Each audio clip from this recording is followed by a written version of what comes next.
እኛናቸው የሰውን በረከት የሚያስሩት ደስታ የሚያስሩት ብሯ ተይዟል። እቺ ሴት ዛሬ ሳስወጣው ስራዎቿ ይለቀቃል። ለቤተ ክርስቲያን በረከት ትሆናለች። ለዘሮቿ በረከት ትሆናለች።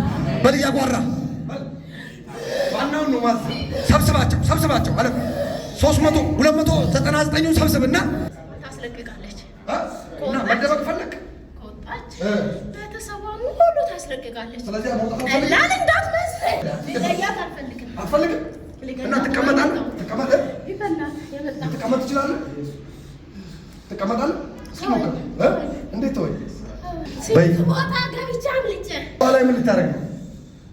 ጡቷ ላይ አንዴ ኦፕራሲዮን ጡቷን አንዴ ወጌሻ ቦታ ሄዳለች። ጡቷን አሁን ምን በሽታ ነው የሚያፈልቀው? ካንሰር እንዲገላት እንደውም ሌላ በሽታ ነው። ዛሬ ካንሰር ነቅሎ ይሄዳል። አሜን ሌላ ማንንም የማያውቅ በሽታ ሌላ አለ። አታውራቱ ከፈርኩት እንድታውራው አልፈልግም። አሁን ሶስቴቹ ካንሰርን ይዘን ለምስክርነት ትመጣለች። ታያላችሁ ሌላ ፈርዶና በል ሶስቴቹ ጠላት እናውጣ። በሶስተኛው ጥላት ውጣ። አንድ ድገም፣ ሁለተኛው ድገም። በኢየሱስ ድገም። አጓራኔ አጓራ ነው ዛሬ በኢየሱስ